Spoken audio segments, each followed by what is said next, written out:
Hey guys, this is Iggy back again. Today I'm going to be doing an unboxing of the EVGA Z370 FTW motherboard. Sweet looking motherboard, at least from what I can see, still in the wrapping. But anyway, come over here real quick and I'll talk you through it as I'm doing the unboxing. Alright, so here she is, just the box.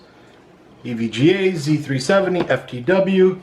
Then we have the Intel chipset. Z370 Intel Core inside, Intel Optane, NVIDIA SLI ready. And then the QR code over here. Side of the board. Just goes over a little bit of what the board offers. The back of the board goes over some of the key features and specs of the board itself. Alright, sorry, all the reflection off of the wrapping here, but I'll get rid of that soon. And then just some stuff over here, nothing much. On the bottom, package contents. Alright, so let's go ahead and just open it up real quick. And it's still sealed completely.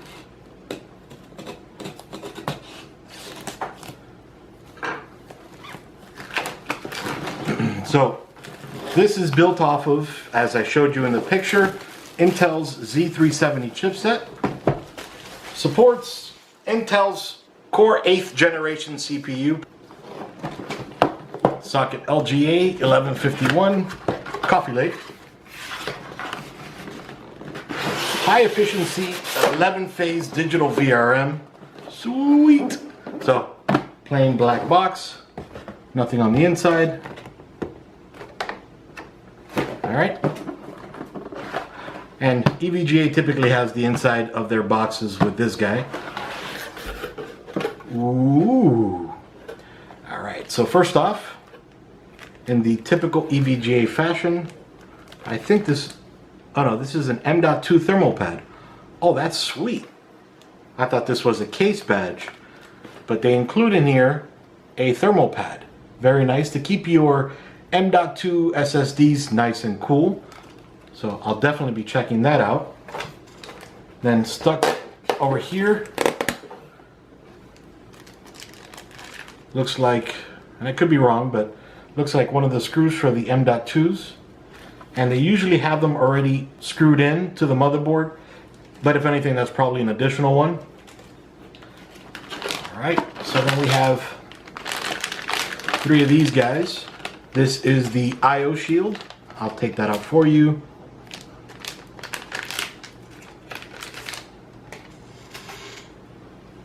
Alright, so we can see here just a little bit of what it has.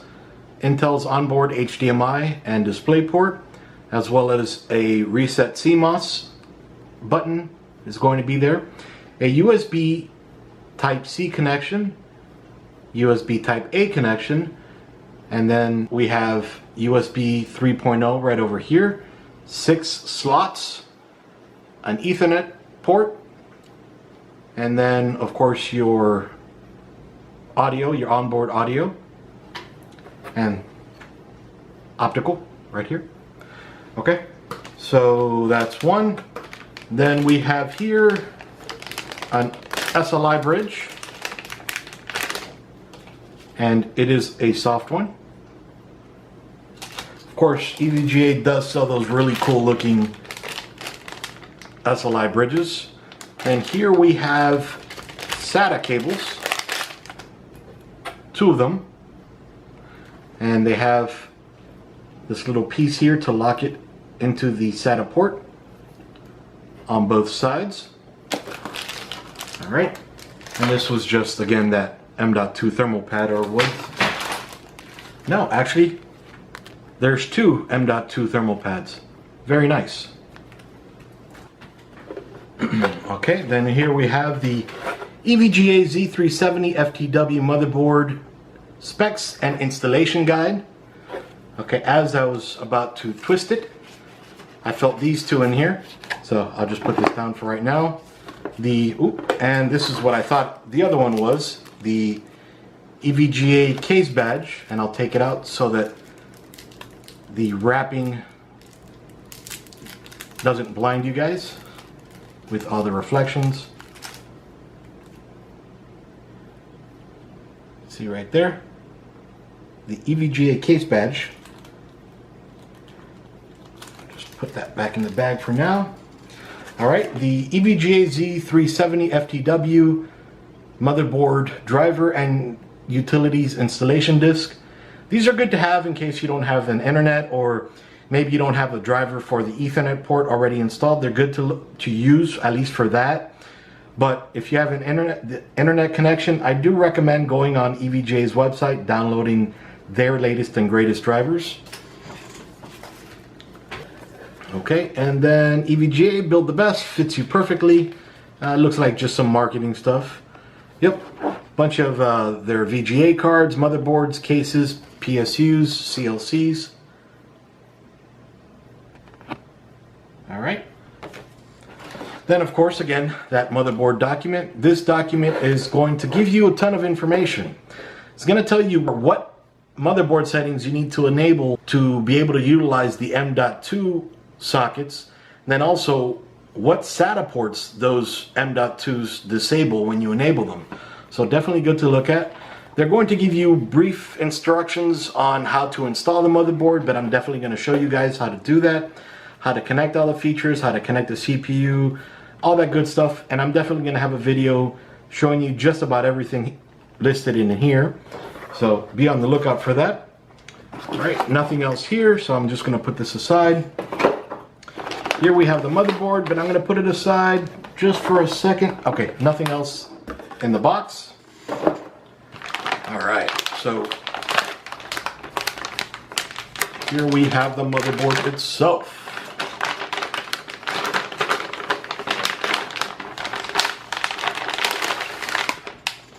All right, so aside from the ESD, they give you this foam so that if you wanted to lay it across your table or somewhere, you could. Very nice. All right, so make sure when you take this motherboard out, before you install it, first off, get rid of that.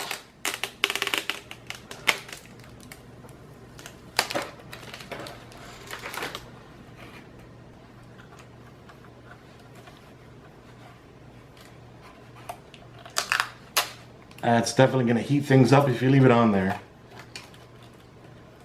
These are those heat sinks, so you definitely don't want that hindered any whatsoever. All right, and then of course you want to install your RAM, so get rid of that sticker. And well, CPU, I'll get to that in a second, but here are your DIMM slots. Now the DIMM slots, as well as the PCI slots, so DIMM is the memory, they are reinforced. You could see that right there. They're not just plain plastic, they're reinforced with metal, and right over here as well, just to make them a little bit more sturdy. All right, and then back here, you notice I'm keeping the foam on there. I don't want to zap the board. So you can see right here, 1, 2, 3, 4, 5, 6 USB 3 ports, then that USB-C Type A, USB-C Type C right here, and then the HDMI and display ports, as well as the reset, Ethernet, and the audio. This is using Realtek ALC 1220 7.1 HD audio, or 7.1 channel HD audio.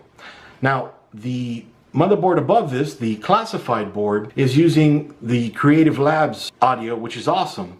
Now, just in case you don't know, if you're using headphones that have a sound card built in, you can disable all the onboard audio stuff, and then that way you don't need to install the Realtek or the Creative drivers, and because that USB sound card goes through the headphones and is its own sound card, so it doesn't even pass through these. Okay, so then this is a by 16, but then if you put one here, this is a by 8, and this will slow down to a by 8, but that's okay.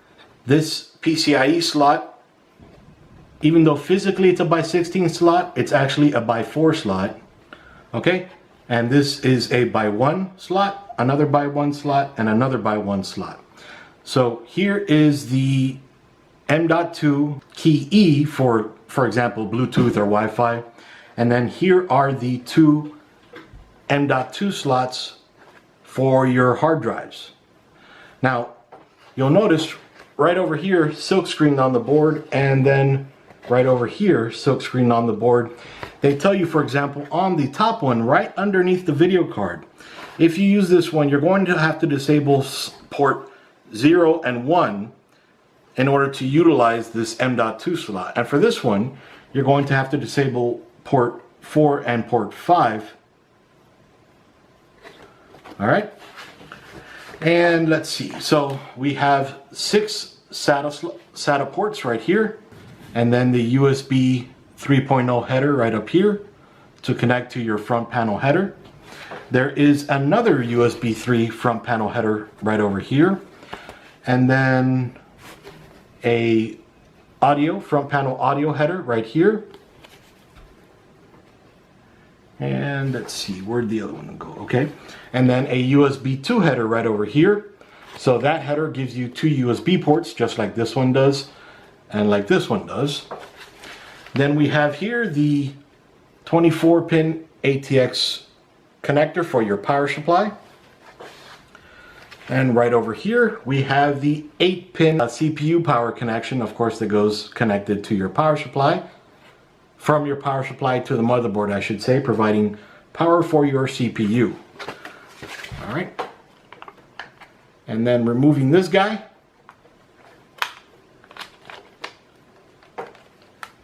Sounds a little bit easier than it actually is. All right, so they got a bunch of gunk back there. Somebody put some bubble gum back there. I'm just kidding. It's not bubble gum. Just information on what you should do to install it, protect it, and not mess it up. So when you are installing a CPU, first off, of course, you want to remove that. Now be careful when you remove it so that it doesn't fall back in here. If you bend any of these pins, which by the way, they have 150% increased socket gold content, okay? Just to improve connectivity between the CPU and the motherboard, of course. But if you bend any of those pins, you void the warranty on your motherboard. All right? So you're going to just push this little lever down, pull it away, raise it, lift it, and that's going to lift the entire tray so that you can put your CPU in there. Again, I'm going to be going over this in the video I'm going to be doing, building a complete system. For those of you that don't know how to build a system, I'm going to show you guys how to build one. Okay, and actually that screw that I mentioned earlier, that's for the key.E right over here, so that you can install that card right there. Okay, there are 6 PWM fan headers here. So 1, 2, 3, 4, 5, 6. Yep. All right, which is great because you can never have enough fan headers. And as I mentioned before, or as I was going to mention before, let me go ahead and put this back on there first. I don't want to, by mistake, push a pin down. Okay, so the Ethernet is an Intel i219V gigabit network card. All right, this bad boy comes with a 3-year warranty, and then of course included in the driver's disc, but of course you can download it later on. Gives you the ability to use EVGA E Lead X tuning support, and with their EVGA GUI BIOS or GUI BIOS, graphical user interface BIOS, so that way you can use your mouse. Nothing new there. The motherboard also does support dual BIOSes. That way if you're, let's say, overclocking and you messed it up, you can't boot back in there, just click, go back to another BIOS, and you can go back in there with your default settings. Over here, this guy shows the temperature of the CPU, and of course it's also going to give you error reports or anything along those lines if there's an error booting postcodes. The other great thing about this board that you don't find in lower end boards, which this by no means is a lower end board, is this speaker right here. You may think, oh, that's garbage. It's actually not. So when you first build your PC, something might go wrong. You don't know what's going wrong. That's going to help you tons. It's going to give you a beep postcode. It'll beep a bunch of times. And then you're going to have to maybe scour the internet a little bit, or actually maybe even in the book, to decipher what those beep codes are. Beep, beep, beep, beep. Kind of beeps like that. You just got to read one long beep, 3 short beeps. What does that error code mean? So just giving you guys a little heads up on that. A cool thing EVGA has done, right down here, a PCIe by 6 pin that provides additional power to the PCIe slots. Let's say in case you're overclocking those cards a ton, and they need to pull more power from the PCIe slots, you can do that right here. Now the reason I said it's cool, not because it's here, a lot of motherboards have it, but notice how it's recessed right back here. On a lot of motherboard reviews and case reviews that I've done in the past, on the previous motherboard I had, this was flush with the motherboard. So chances are the motherboard's going to be sitting almost flat on the base of the case, so you're not going to have any room to plug in a PCIe by 6 pin right in here. You don't need it. But again, if you're going to be sucking a ton of power out of these PCIe slots, you're going to need it. So again, the reason it's great is since it's recessed, you're able to push that PCIe by 6 pin into here, pull it around the back, typically through one of the grommets on the back of the motherboard tray, and then that way it's not only going to hide that unsightly cable, but it's going to give you the ability to actually plug it in and not be messed up with the bottom of the case right here. So they put in some thought into this, and that's actually a great idea. And well, that's about it for right now. A few other things: 100% solid state capacitors on this guy. As I showed you before, it does support Intel Optane. It is Optane ready. Supports two-way SLI with physics. And just checking to see if I'm missing anything else, and that's, well, that seems to be pretty much it. You are going to see a lot more from me on this board. Again, the building, performance, and all that good stuff. So stay tuned. Iggy out again, doing an unboxing and overview of the EVGA Z370 FTW. See you guys.